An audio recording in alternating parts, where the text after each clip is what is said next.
procedure of reporting assets to the Unclaimed Financial Assets Authority simplified in the following easy steps. Step 1. Write an email to holders at ufaa.go.ke to request your profile to be created. Step 2.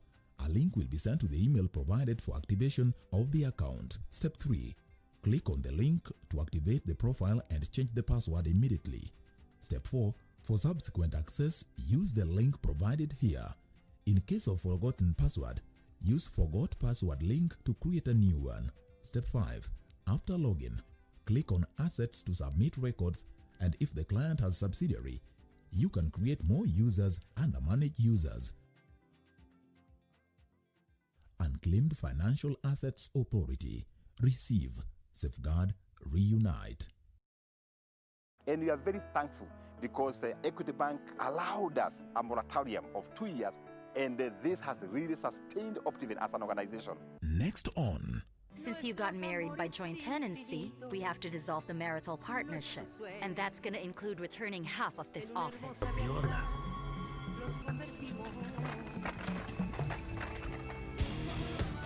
Long live Equity, we value Equity Bank.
Many thanks for joining us for this edition of Channel 1 News Hour. I hope you had yourself a very wonderful day today.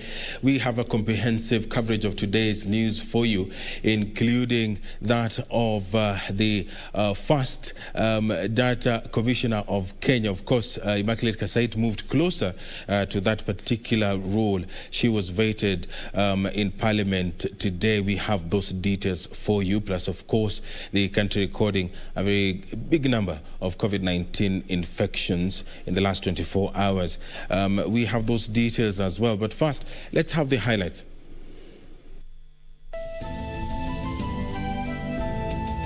President Uhuru Kenyatta convenes a top-level meeting to re-examine Kenya's response to COVID-19 as the virus threatens to spiral out of control.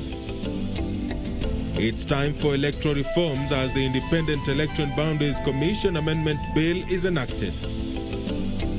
And a section of healthcare workers to down tools beginning midnight, accusing the state of reneging on a collective bargaining agreement.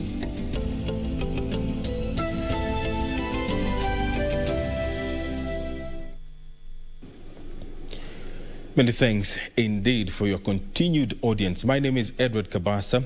Lenzo Odingo is our sign language interpreter tonight. President Uhuru Kenyatta has convened an extraordinary session of the National and County Governments Coordinating Summit on COVID-19 on a day Kenya recorded a whopping 1,018 new coronavirus cases from 6,649 samples tested. A statement from the State House says the meeting to be held on 4th of November next week is in light of the resurgence of the pandemic and the need for the nation to ensure the gains so far made are not lost in the fight against the coronavirus pandemic. During the last 24 hours, the country lost 16 patients. President Uhuru Kenyatta has convened a 6th high-level meeting that will bring together stakeholders from both the national and county governments to deliberate on the spiraling cases of COVID-19 in the country. The meeting was announced on a day the country recorded 1,018 new cases of coronavirus from 6,649 samples tested in the last 24 hours. The summit shall consider the evolution of the disease as well as the epidemiological models on how COVID-19 may propagate within the country over the months of November and December 2020. The statement says the aim of the summit is to ensure the country does not lose the hard gains secured in the fight against the pandemic so far to be compelled to roll back the easing of restriction that Kenyans enjoy today. During the last 24 hours, the country lost 16 more patients, taking the death toll in Kenya to 950. Among the new cases include a 9-month-old baby and 96-year-old individual, and the total number of confirmed cases in the country cumulatively stand at 51,851. This from 672,771 samples tested so far. Nairobi leads with 199 new cases. Mombasa has 117 cases. Kiambu 102. Kericho 73. While Nakuru sails the top 5 counties with 67 cases. In the last 24 hours, the country recorded 426 recoveries, 312 from home-based care program, while 114 were discharged from various hospitals. President Uhuru Kenyatta has signed into law the Independent Electoral and Boundaries Commission Amendment Bill. The amended IEBC law establishes a selection panel to oversee the filling up of vacancies at the electoral body, as well as future appointments to the electoral agency. President Uhuru Kenyatta has set into motion a process to replace 4 commissioners who exited the IEBC unceremoniously in 2018. The President has signed into law the Independent Electoral Boundaries Commission Bill, which outlines the criteria for the selection of the National Electoral Body Commissioners, besides outlining qualifications of members of the selection panel. The bill comes at a time the country is engaged in the BBI report debate, which recommends, among other things, the amendment of the Constitution to create the office of the Prime Minister and 2 deputies, which must be done through a referendum that can only be superintended by the electoral body under the Constitution. The BBI report, among other areas, is also proposing to amend Article 88 on the Independent Electoral and Boundaries Commission to bar persons who have, within 5 years preceded an election, held office or stood for election as president, deputy president, county governor, or a member of parliament from being members of the commission. The amendment also specifies the membership of the commission in the constitution to include 4 members to represent political parties. Currently, the electoral body has only 3 serving commissioners, including its chairman, Wafula Chebukati.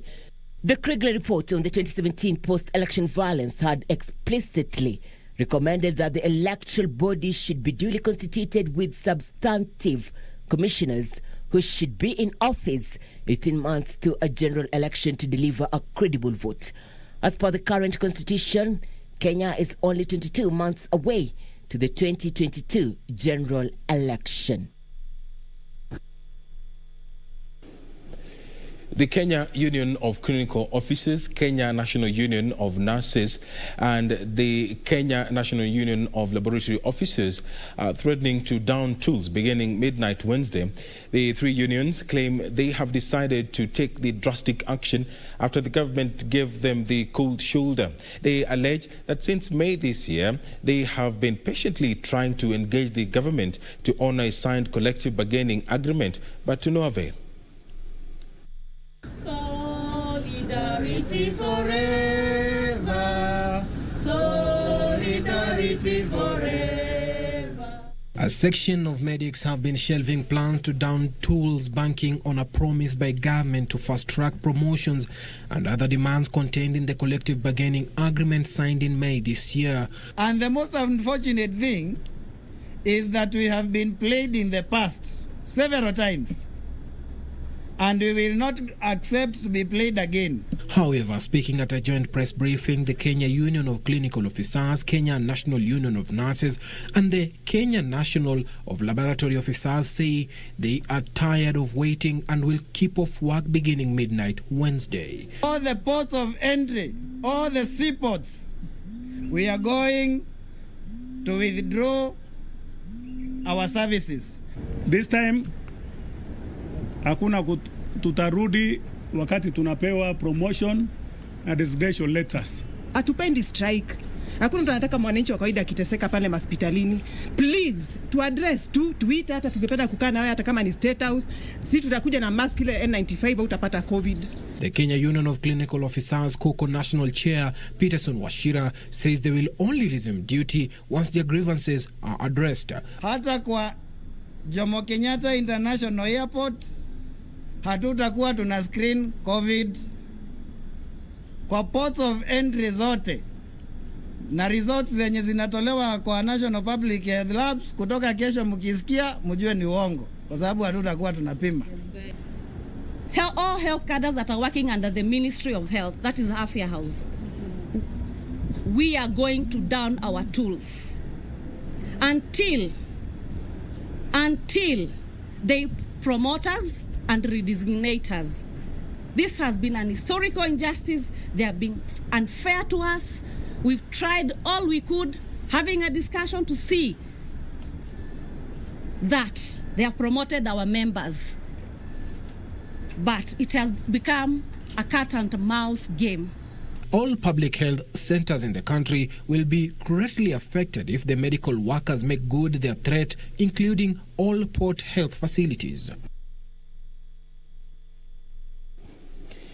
Education Cabinet Secretary Professor George Magoha is putting on notice school heads who are recalling learners other than those directed by the Ministry of Education. And as Wycliffe Okech reports, Professor Magoha says action will be taken against schools found to be contravening the government's directive, which only allowed grade 4, class 8 and Form 4 learners back in schools in the phased reopening of learning institutions.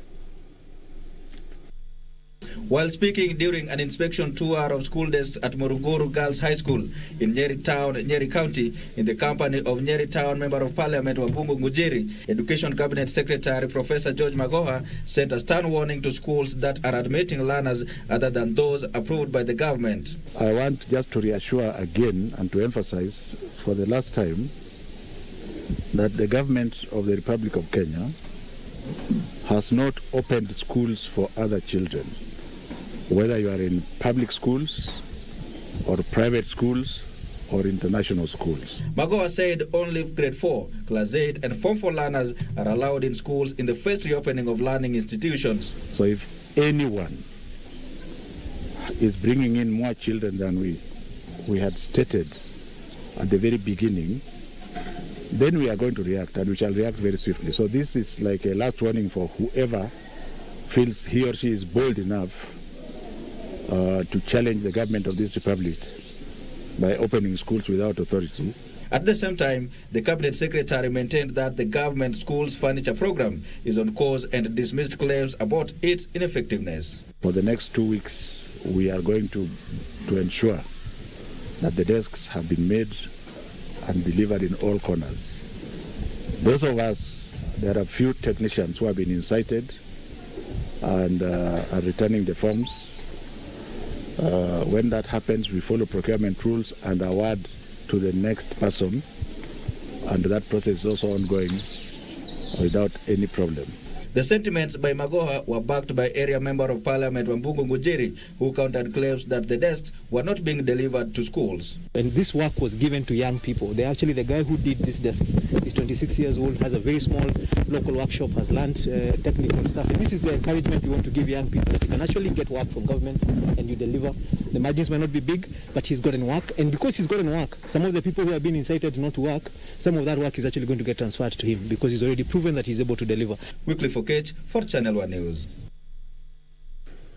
Interior Cabinet Secretary Dr. Fred Matiang'i has directed the National Transport and Safety Authority to ensure all driving schools in the country are revalidated by January 1st, 2021.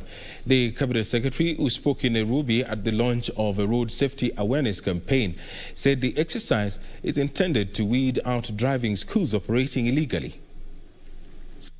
In a move aimed at assessing compliance with the traffic rules, All driving schools across the country have until the 1st of January next year to have their licenses revalidated by the National Transport Authority, NTSA. According to Interior Cabinet Secretary Dr. Fred Matiang'i, the initiative will boost efforts to promote road safety in the country amid alarming statistics of accidents. I know that we were delayed in our process of revalidating driving schools by the court processes because interested parties went to court. But Director General, we must complete the revalidation of driving schools by 1st of January 2021, which means that we now must all move towards the new standards of service provision as it were, and as we agreed amongst ourselves. That plus the automation and the kicking in of a Huduma number is going to be a total transformation in service provision. Latest data from NTSA shows 2,689 people have lost their lives between January 1st and September 30th, 2020, an increase of 1.3% compared to the same period last year, where 2,655 lives were lost. When people tell you the truth about what you need to do to remain alive, that is the information you should take positively, not negatively, and say, you know, we are victimizing border. We are not victimizing them. They're our children. They're our brothers and sisters, and we want them alive. And we are not politicians who don't care about them or who care about their vote. Even if they die immediately after they have voted for us, it doesn't matter. We are interested in their life. These people should stay alive to look after their children and their families and to grow their business. And that's why we will invest resources in educating these people.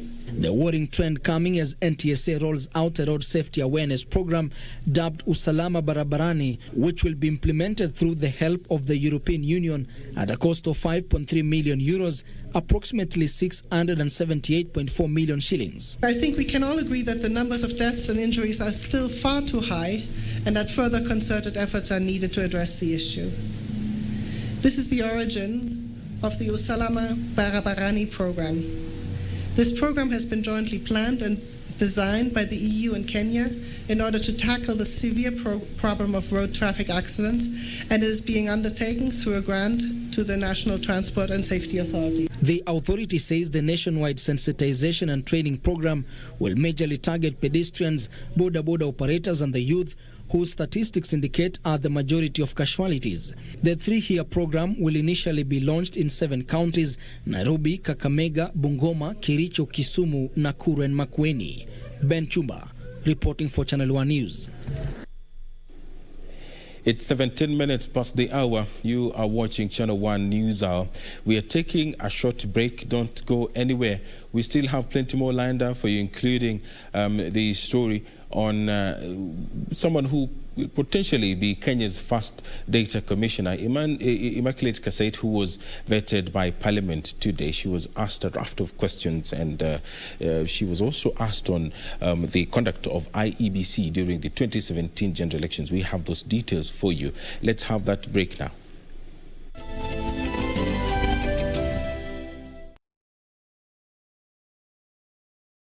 Mimi ni mwanabiashara, niko na club inaitwa Miami Garden Resorts na iko located Matu. Tulipokuja tukajenga tukafikia almost finishing. Equity walituongelesha wakatuambia investment mmeweka hapa, tunaweza taka pia tukue partners na nyinyi. Wakatupatia boost. 2019 ndio tulifungua sasa. Miami ilikuwa ndio talk of the Matu. After ile support ya Equity ilibidi tu kustrangu sana. Kutoka mwezi wa pili, before yo mwezi ishe, mwezi wa 3 hivi, corona pia tukaanza kujiuliza sasa, hapa tuko na Equity, tuko na staff. Before tujue ya kufanya, wakakuja tena wakatupatia hiyo hope ya kwamba imesimama hapo kutushikilia. Mwanzo walikuja wakasema tu apply tupewe 3 months bila kulipa.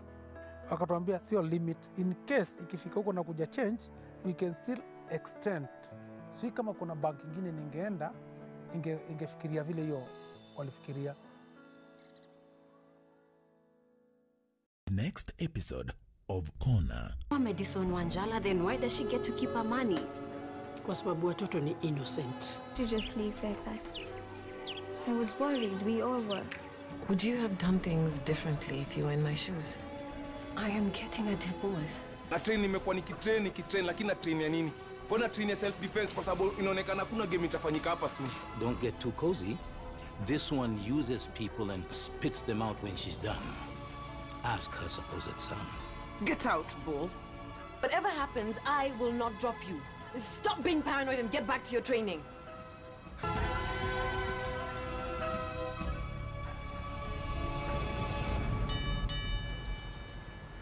Wimboni naimba sio wimboni maombi. Nikiomba Mwenyezi Mungu.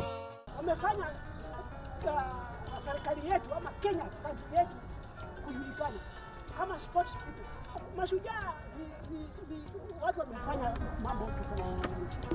I celebrate all of them. All of them, they have done the nation or the community.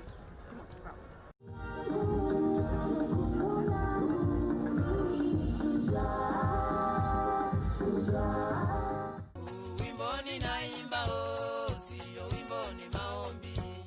Nikiomba Mwenyezi Mungu. KBC, in collaboration with the Kenya Institute of Curriculum Development, is broadcasting enhanced out-of-class learning on radio, television and online. Catch the lessons every weekday on KBC Channel 1 from 2 to 4 p.m, on KBC English Service and 15 FM from 9:15 a.m. to 5 p.m, and Radio Taifa from 10 a.m. to 11 a.m.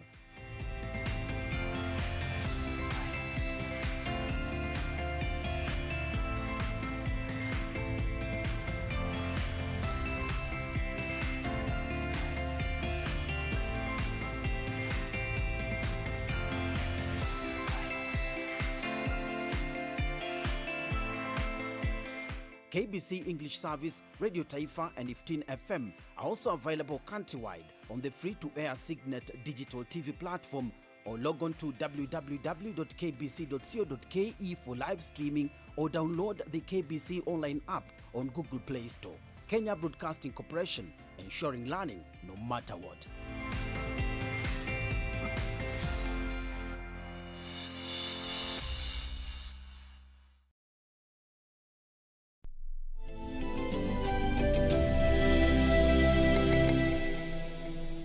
Welcome back to the program. Immaculate Kasai, nominated by the President as Data Commissioner, was Wednesday taken to task on how the Independent Electoral and Boundaries Commission found itself in a compromising situation on electoral data in the hotly contested 2017 general election. Kasait, who was being vetted by the National Assembly Committee on Communication, Information and Innovation, defended the electoral body, saying it had put in place backup modalities for any eventualities. She was also at pains to explain to legislators on how data collected from the issuance of Huduma number will be safe and not subjected to outside forces. A week after her nomination for the post of Data Commissioner, a new office that has been established following the implementation of the Huduma number in the country, former IEBC Director of Voter Registration and Electoral Operations, Immaculate Kasait, on Wednesday had a date with the vetting committee. In her submissions about her achievements, Kasait expressed confidence, saying though many have had misgiving on the IEBC data, nothing was further from the truth. 17 general election. But the former IEBC director did not anticipate that the data irregularities that emerged in the 2017 hotly contested presidential elections would come haunting her.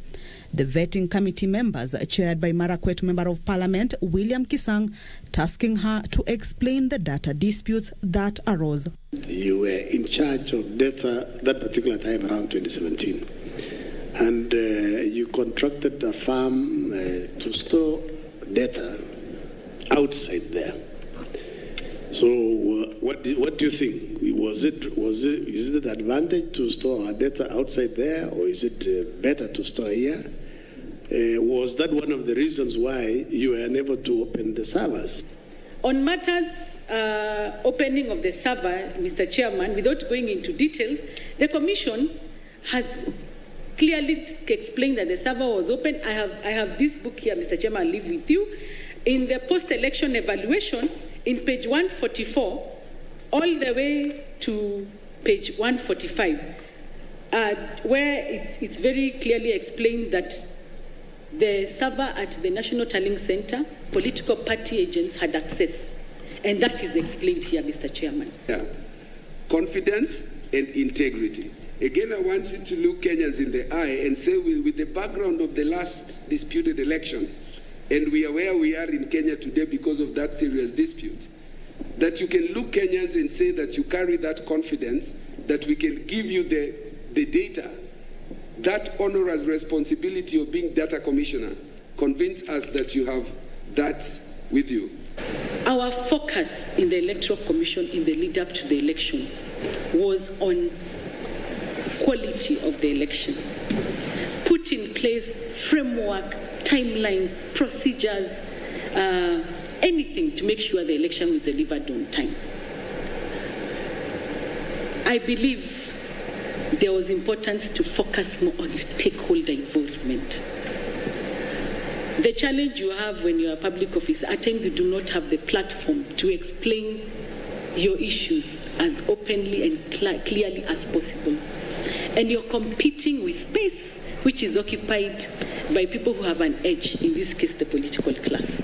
Kasait was also questioned on how she can assure Kenyans that the digitized citizen data in the Huduma number program will not be compromised by outside forces. So the role of data commissioner is to put in place a regulatory framework to make sure that the data of Kenyans collected under Huduma number is secure. And the beauty of the Data Protection Act, it actually expects institution, whether government institution or private institution, to adopt what we call a risk analysis approach. Kasait expressed confidence that the new data protection law will address many issues raised. The committee is expected to table its report on the suitability of Kasait next week. Kamche Menza for Channel 1 News. The Building Bridges Initiative report has proposed the amendment of Article 246 of the Constitution to abolish the National Police Service Commission and instead replace it with the Kenya Police Council. The report recommends the elevation of the Independent Policing Oversight Authority, IPOA, to an independent commission that will, among other functions, hold police officers accountable to the public in exercising their mandate.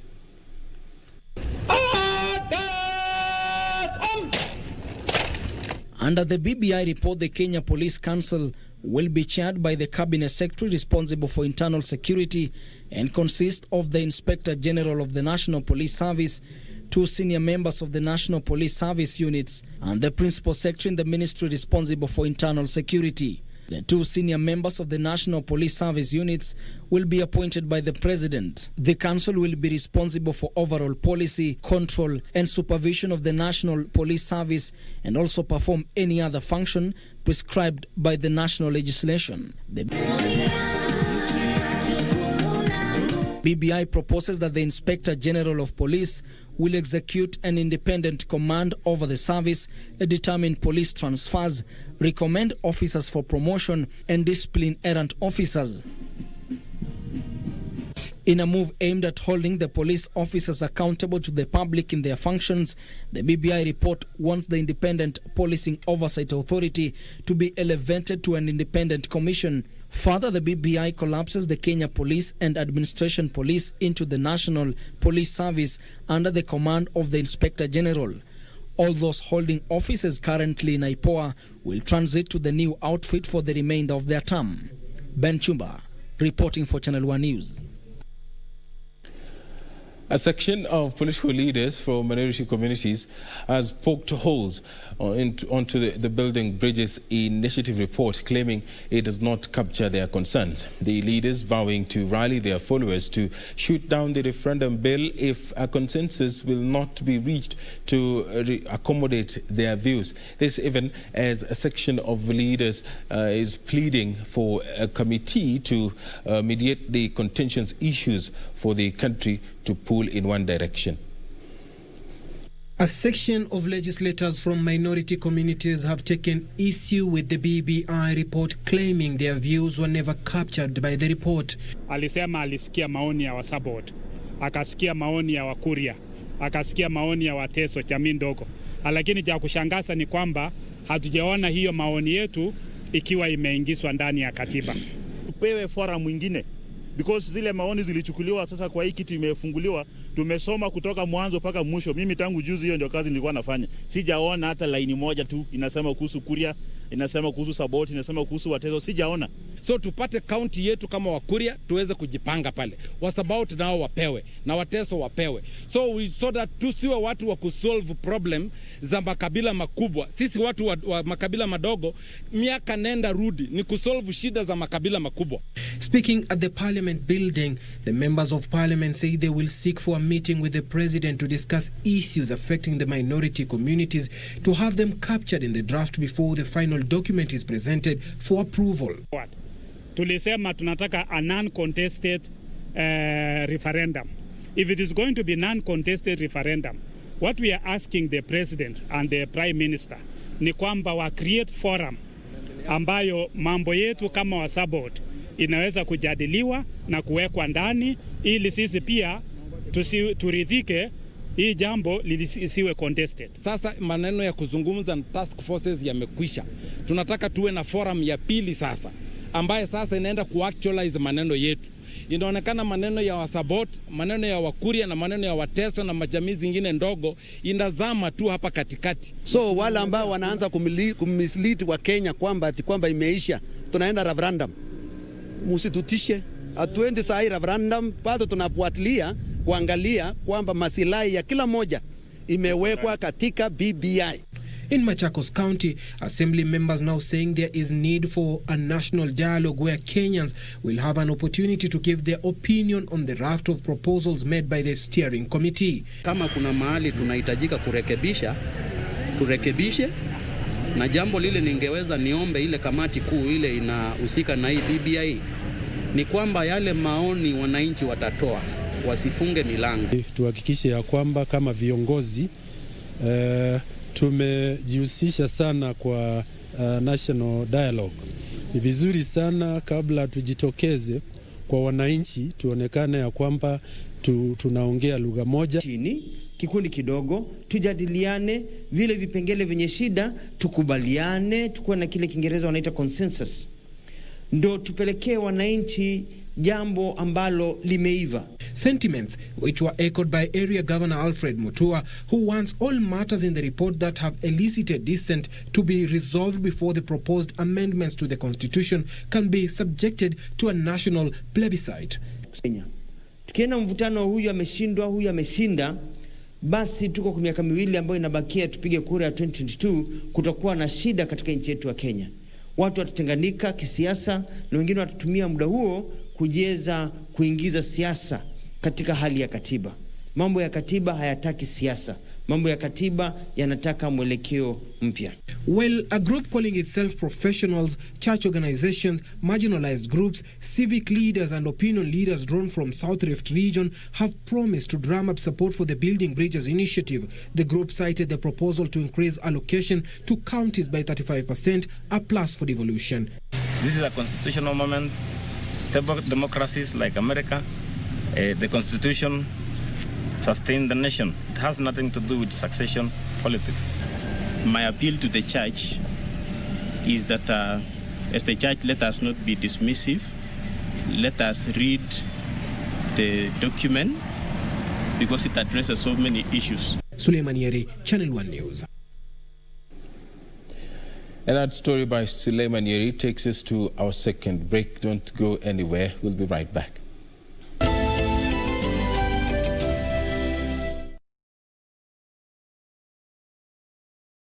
The procedure of reporting assets to the Unclaimed Financial Assets Authority is simplified in the following easy steps. Step 1. Write an email to holders at ufaa.go.ke to request your profile to be created. Step 2. A link will be sent to the email provided for activation of the account. Step 3. Click on the link to activate the profile and change the password immediately. Step 4. For subsequent access, use the link provided here. In case of forgotten password, use Forgot Password link to create a new one. Step 5. After login, click on Assets to submit records, and if the client has subsidiary, you can create more users and manage users. Unclaimed Financial Assets Authority. Receive, safeguard, reunite. Next on. Your brother deals drugs. Wake up. You even saw him use. Dad framed him. Find the killer and you're a free bird. I don't take threats from toddlers, Tiff. Dig deeper. That is if you want your child back out of the children's home. You need money. I can pay you. You're your mother's daughter. When I'm Nancy, I'm not tofauti. Najua nafanyia Nancy kazi. Si hata unamfanyia kazi. Ni mse mzuri. Wacha niseme si kabaya. Ni kama anafanya kazi na Nancy.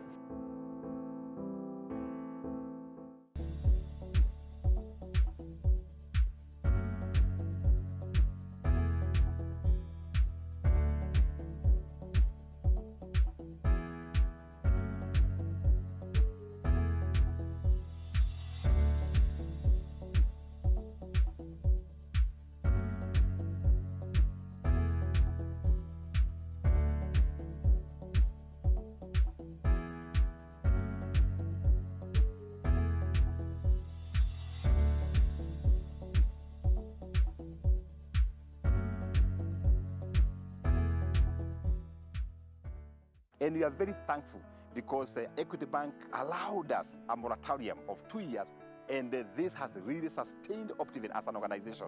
Next on.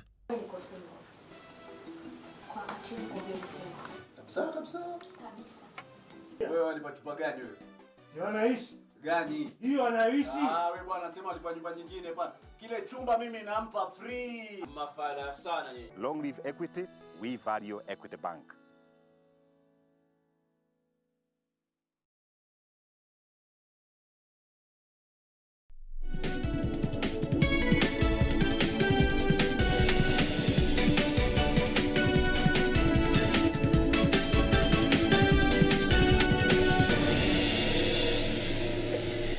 Time for business news. The government is aggressively engaging a series of measures to boost market access for small and medium enterprises. Trade Cabinet Secretary Betty Maina says they are seeking new markets for Kenyan products across the world, as well as pushing for favorable policy changes through the Startup Bill 2020 that is currently before Parliament.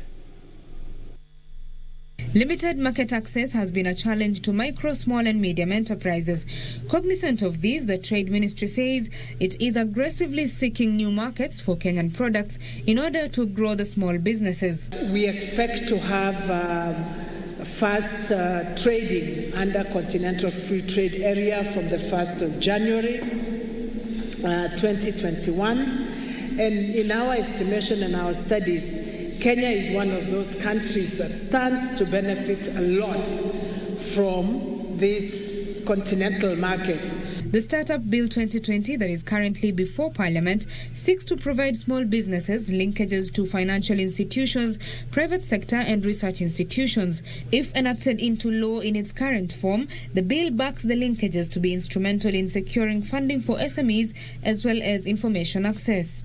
Many of these enterprises do not have facilities at home, or do not have facilities, or do not have resources to be able to put up their own warehouses. And therefore, the possibilities and the promise of incubation in a facility such as ARP will enable us to enlist more businesses. Maina was speaking in Kiambu County during the launch of Africa Logistics Properties Warehousing Facility, targeting to support value chains, especially for small businesses.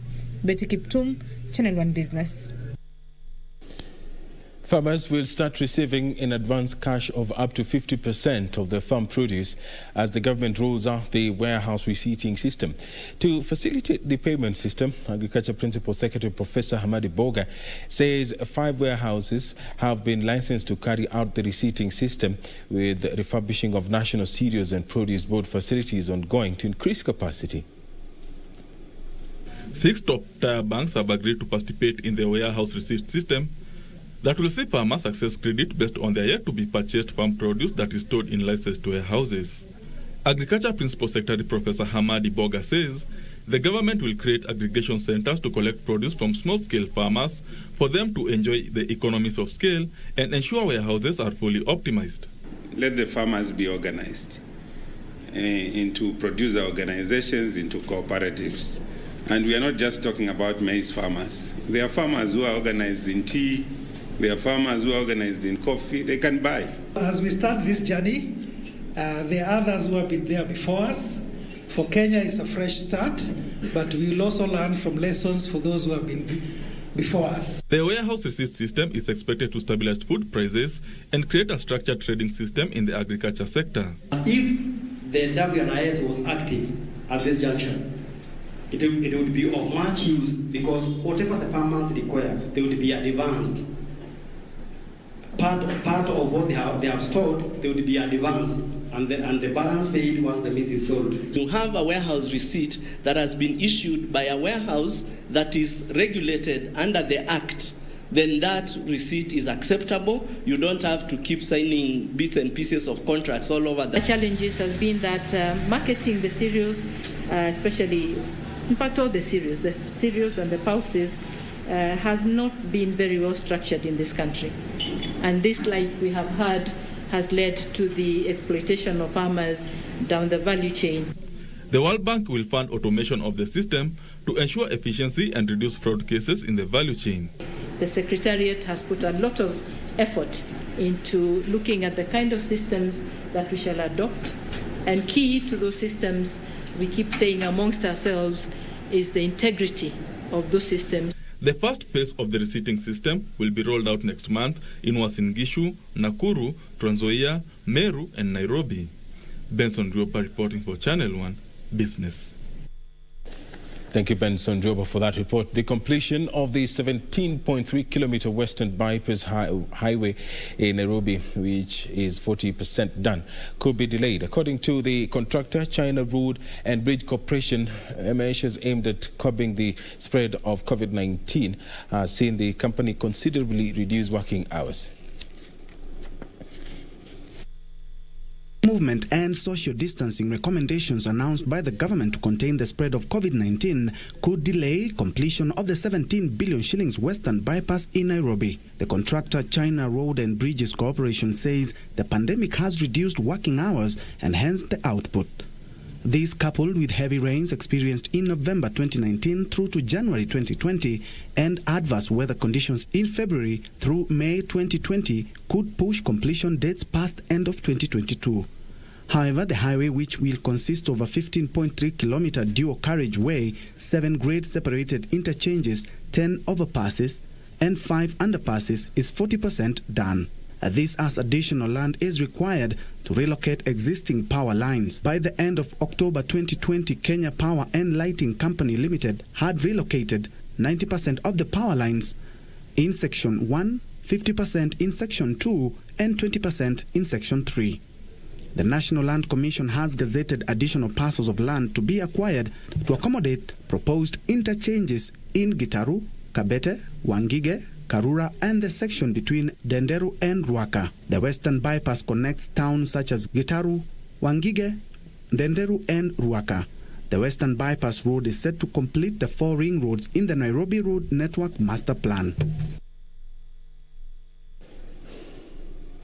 And in other business matters, Val Real Estate has commissioned 168 housing units in Kileleshwa, Nairobi County, modeled around Dubai's Sand Castle. The firm's marketing manager, Laura Salzman, is exuding confidence that despite the disruptions caused by COVID-19, they would complete the construction of 3 other housing projects in Nairobi. Here are the details of this and other stories in our corporate briefs. Confirmation of the first coronavirus case in Kenya in March affected the housing industry as social distancing measures and uncertainties about the virus had funding for projects. Despite this, Val Real Estate firm has commissioned a new housing project in Kileleshwa, Nairobi County, adding 168 housing units. I feel that we have brought a new product in terms of the floor plans, in terms of the quality and the designs. Yes, I think you can maybe see we have always a theme in our projects. Now here in Moon Valley, it's Dubai-style apartments. Speaking during the handing over ceremony of Moon Valley Apartments in Kileleshwa, officials said 3 other projects are likely to be commissioned next year. We've got Divine Suites ready in July next year, furnished and service apartments. We've got Elite Towers in Westlands, which is ready early of 2022. And we've got Wilma Towers in Kilimani, which is a 1, 2 and 3 bedroom ready in early 2023. Meanwhile, Toyota Kenya has relaunched the Toyota Starlet, which was discontinued in the 1990s. The 1.4-litre petrol engine is being relaunched at a time when the demand for the 1000cc to 1600cc vehicles is on the rise, with many people looking for affordable and convenient vehicles for everyday use. The car comes full of personality. It sits wider, has an extended wheelbase that makes it more suitable, and aggressive. It's got an aggressive stance. Finally, digital lenders are urging policymakers to emulate regulation standards such as those in the US and the UK, as financial technology continues to witness massive growth in recent years. According to Zenka Finance Chief Executive Duncan Mutanya, Kenya stands to reap from the growth of fintechs despite challenges such as consumer protection, innovation and competition that the industry faces. In a statement, Mutanya said, while there is an expectation for the industry to become even more professional and evolve past its startup phase, we need to learn several lessons from different developed countries, pick and adopt international best practices that will support growth of digital lending and bolster financial inclusion over the next phase of growth. Mutanya believes a competitive lending market could lower the cost of scoring and disbursing loans.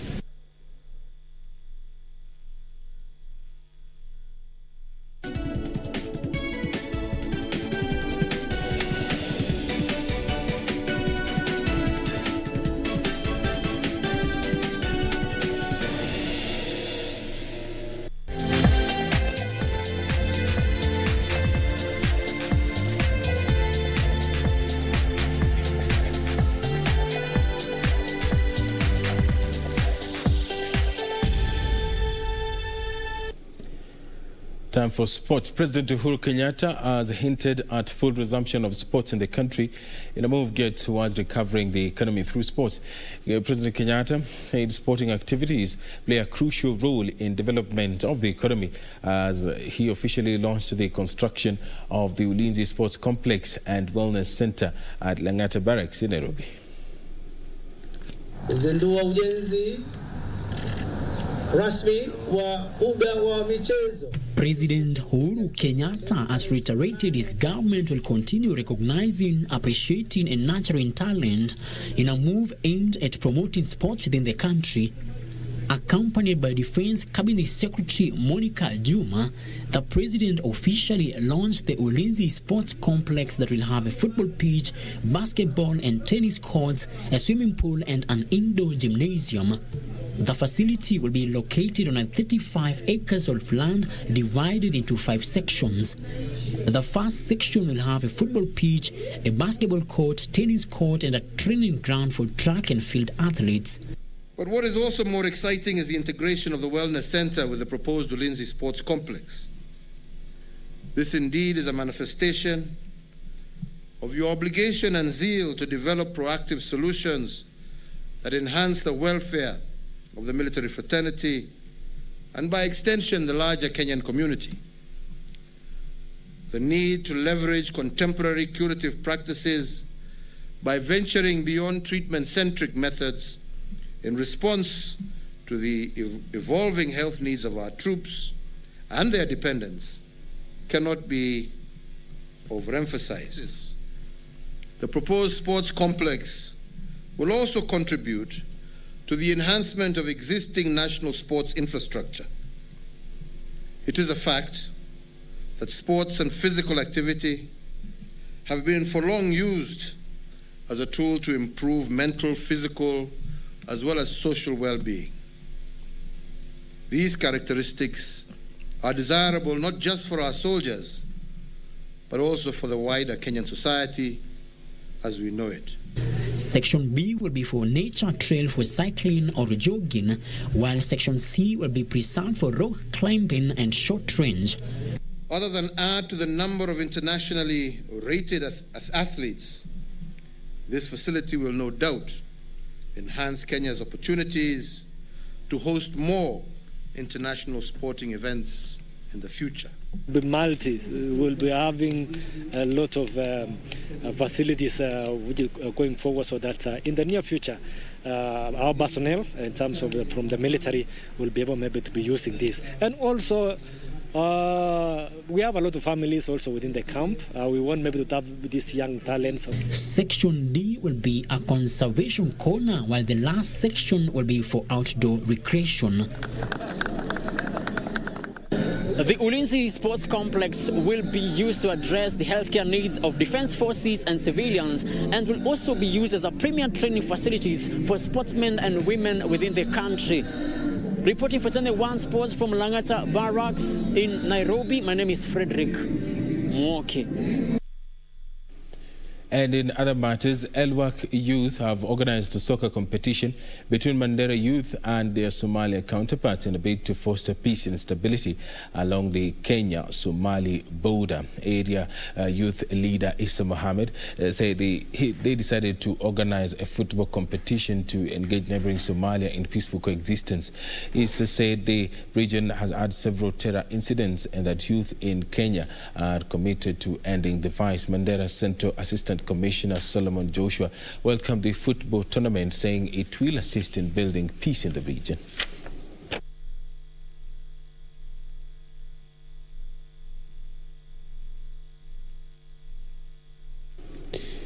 And across our borders, FIFA President Gianni Infantino has contracted coronavirus. The World Soccer Governing Body said the 50-year-old has mild symptoms and will remain in isolation for a further 10 days. Infantino's last public appearances were at FIFA's Compliance Summit, which ended on 16th of this month, when all attendees were present via video. Cases, hospitalizations and deaths from COVID-19 in the body's base Switzerland have doubled in the recent weeks. The country's government is expected to decide today on a new measure to control the spread of the virus.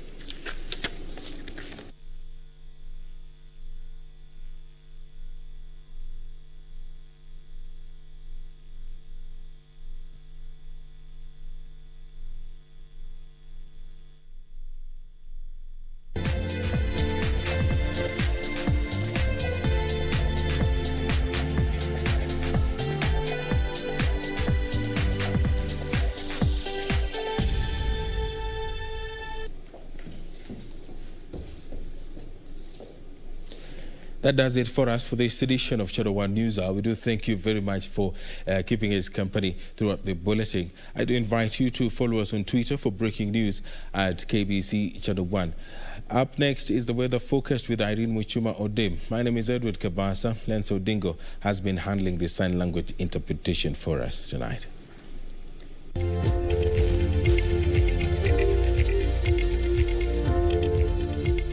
Good evening and a very warm welcome to Channel 1 Weather Updates. My name is Irene Mchuma Odem.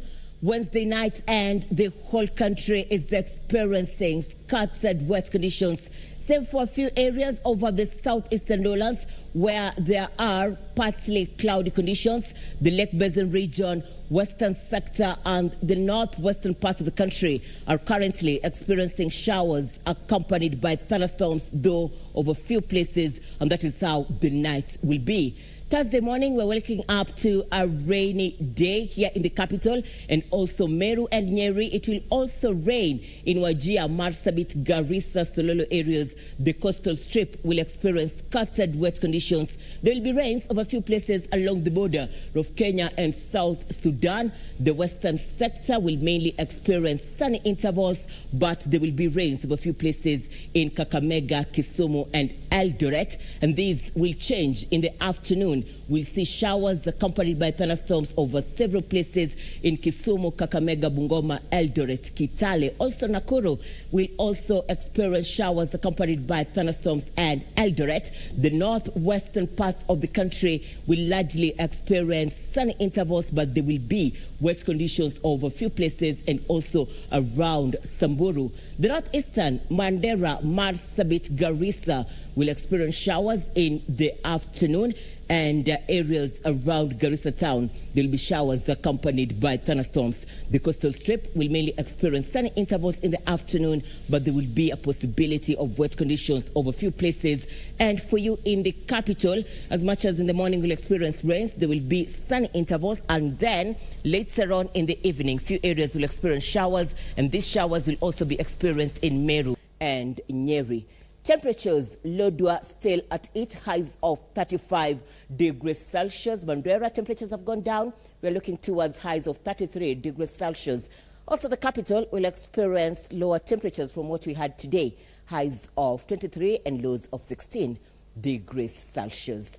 The sun will rise earliest from the coastal strip in the county of Mombasa at 5:58 a.m.